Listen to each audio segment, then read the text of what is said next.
this, like, as compared to that, there's a huge difference, like, especially with the cheeks. Like, hello there, beautiful people. Welcome back to my channel. If you're new here, welcome. If you're returning, welcome as well. Today I'm bringing to you a video about how I lost 10 pounds in quarantine with no exercise. If you're excited to find out how I lost 10 pounds in quarantine with no exercise, definitely stay tuned. Okay guys, so like I said, today's video is about how I lost 10 pounds in quarantine with no exercise. So a little backstory: I've been working in a year-end audit. As you guys know, I'm an auditor. So with that comes a lot of responsibilities and a lot of late hours. So I've been working 12 to 15 hours a day, even on the weekends, on Saturdays, yes. But on the weekends, it's kind of like, it's not a lot of hours, but I still work probably like 6 to 8 hours sometimes, depending on the workload. So I've been working a lot and it's very stressful. It can be a very stressful environment, especially being a staff. It was just a whole lot. And throughout this process, I found out that I'm a stress eater. When I'm stressed and I have work to do, I just want to eat anything and everything, like peanuts. I'm just and my cousin calls me a snacker. I love snacking. I'd rather snack throughout the day than eat an actual meal. That's just me. And so it got really bad. And so one thing I noticed was that each time I stepped on the scale, my weight kept going up and up and up and up and up. And it's been bad. Like, I knew I was gaining weight earlier, but then I was like, okay, it's not that bad. And then through this season, it got worse. So I was like, oh my god, to a point where I stepped on a scale where I was almost 170 pounds, and it scared me. It literally scared me. I think I was actually maybe 170 or 171 or something. I can't remember, but that number 170 scared me so much that I could foresee myself being 200 pounds if I didn't do anything. And I remember this past summer, 2020, during my birthday, I was at my least weight ever, 143, 145. I'll insert a picture here of how I looked then and other selfies of how I looked. And I was very small. I got very, very small. And then I gained so much weight throughout this season. And I'm going to insert a video of how I looked. A video I filmed, I think, the end of January. My cheeks, as you guys can see in this video, are humongous. Even as compared to how I am right now, my cheeks were like huge. And like when you gain weight and it shows on your cheeks or on your face, you gain face fat. That's a whole other level of weight gain. That means it went throughout your body and it's like, okay, I'm tired. I need more space to put the fat face. I remember I couldn't even look at myself like on a camera when I'm FaceTiming or video calling people. I literally felt like I looked so different and I didn't like it. Like, this is just me. I didn't like it because I was used to this basically. So I wanted to get back to that, and I was like, I need to do something drastic for myself. So I decided to embark on the keto diet. For all of you who don't know, the keto diet is a diet where you do not eat carbohydrates at all. The whole science behind the keto diet, I'm just going to give you guys a simple explanation. You can do more research if you want about this diet, is that your body usually depends on glucose or carbohydrates for energy, which is, in your science class, you probably remember this, C6H12O6. Yeah, that your body usually depends on that for energy. Okay, however, when you deprive your body of carbohydrates, then your body does not have any source of energy. So then your body tries to find other sources for energy, for C6H12O6. And I remember in my science class that what is it called, formula, whatever they call it, you could get it in fats. So then if your body is deprived of carbohydrates and is not finding any carbohydrates because you're not eating any carbohydrates, your body starts looking for energy through your fats and burning those fats, and that's how you lose weight. So that's the science behind keto. And it's like basically a state where your body is in ketosis and it burns your fats instead of your carbohydrates for energy, and it burns your fats for energy. And that's why people who do keto lose crazy amounts of weight.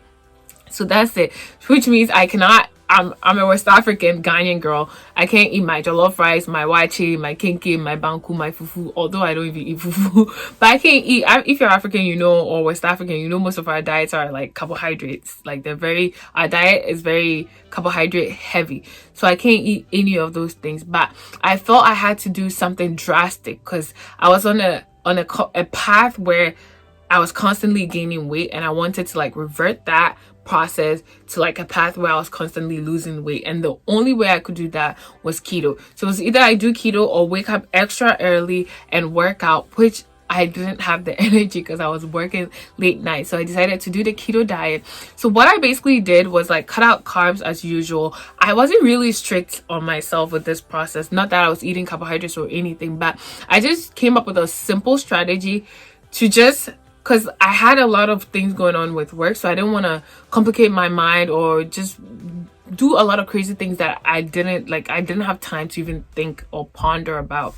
So what I did, I made a very simple plan. With keto, you need planning. If you don't plan, you're gonna break the diet, and you can't be like, oh, today I'm eating carbs and then tomorrow I'm not gonna eat carbs. No, your body is gonna get out of ketosis if you do that. So for your body to be in constant ketosis, you need to constantly not eat carbs so that your body is constantly in ketosis and constantly burning those fats. Okay, hopefully you guys understand the science behind keto diet. I try my best to explain. I'm not a scientist, but you can do more research if you want to know more, like I said. So moving on, the first week what I did was I bought beef patties, and then I was just making burgers with lettuce. So instead of the burger bun, I'll use a lettuce. I'll add tomatoes. I added cheese, but I realized I didn't really need the cheese, so I kind of tossed the cheese. And then I add like avocados and other stuff, and then I'll just eat. That was yummy. And sometimes I'll fry an egg and put it on top of my burger. That was yummy. After the first week, week and a half, I got tired of that, so I moved on to chicken. I started grilling chicken, eating chicken with salads, eating chicken with green beans. And I also got tired of that, so sometimes I'll have like bacon and eggs and all those stuff with some cheese, and then I'll enjoy that. And then the last week I was just doing salads and mostly also pork. I got tired of that, but in general I've just been tired of meat. That's a whole other story to talk about. So I was just mixing and blending different foods and trying different things to see whatever. So if I got tired of this, I'll just move on to the next thing. But one key thing I'll say here is to have a plan of what to eat. If you don't have a plan and you don't go grocery shopping and buy the things you want to eat, or have things accessible, keto friendly, accessible to you, you're gonna probably fall short or just break the diet. So planning and executing the plan is very key. And then so that's what I did with snacking. I'm a huge snacker. I love snacking. So what I did was I bought peanuts. I snacked on peanuts and peanut butter. So I'll take a scoop of peanut butter and just eat, and a scoop of cream cheese and just eat, a scoop of, so those are the things I did. And I also snacked on berries.